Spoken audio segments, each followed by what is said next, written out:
Evo sad hodamo nekakvih sat vremena. Krenuli smo u 4:30 negdje iz Zagreba i u 7 smo dole krenuli sa parkinga. Zapravo jedan dio smo išli cestom jer je taj zadnji dio ceste bio zatvoren, pa će nam trebati malo dulje.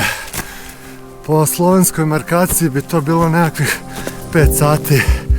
Ja se nadam da ćemo mi stići prije gore, ali slovenske markacije nisu za podcijeniti.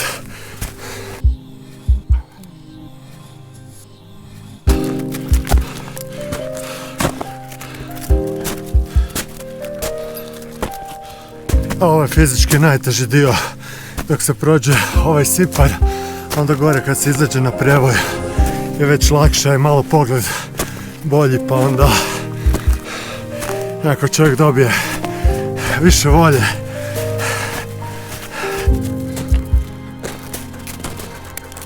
A Miška je izvan sebe od sreće. Nanjušila je svoje stare prijatelje zlatoroge, a da je pustim onda bi se negdje zapenjala za njima pa se ne bi znala spustiti.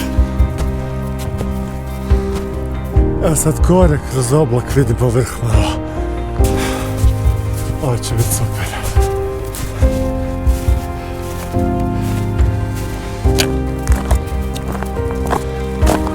Nema puno snijega. Nekad taj snijeg olakša uspon, a nekad ga oteža. Dole smo malo propadali. Ja sam sad mislio da će tu biti snijeg, pa da ćemo lagano hodati po zaleđenom snijegu. A vidite dole gamsa. Miška ga je sigurno vidjela. Miška, malo ti se smije. Super ih je vidjet, ali Miška mi je izbila bubrege. Ona toliko poludi. U autu dole kad smo došli, kad je vidjela gdje smo, počela onak cviliti u gepeku. Od silne želje da izađe van.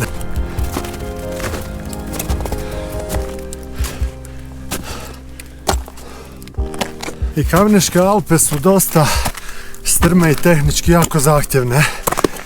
Zapravo se sa psom rijetko može popeti na neki vrh. Jedina iznimka je zapravo najviši vrh, što je super. Grintavec, na njega se može lagano doći čak i zimi. To je nekakav školski, ajmo reći zimski izlet. Tehnički nije zahtjevan, jedino kondicijski.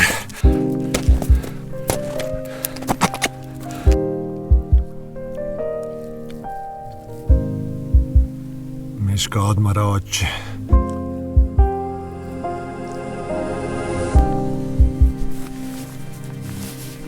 To su dereze za ovakve strmine snježne. To je obavezna oprema, uz cepi naravno. Kako smo izašli gore na greben, tako je dobro zahladilo. Na prognozi sam gledao da je -15 ujutro temperatura bila. Bome i puše.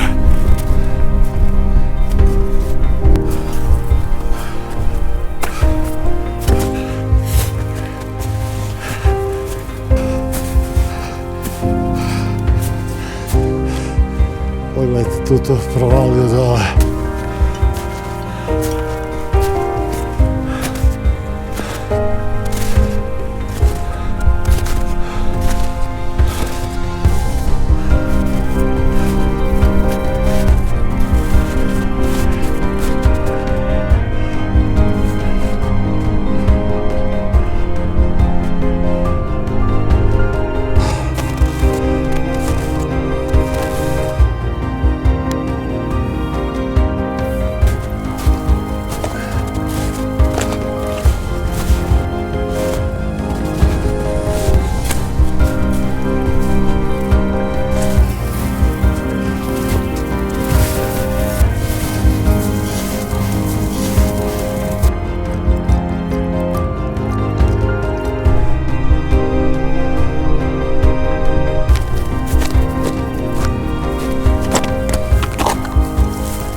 Vrh gore, predobro izgleda odavde. 19 km skoro 8 sati 20 minuta i skoro 2000 nadmorske.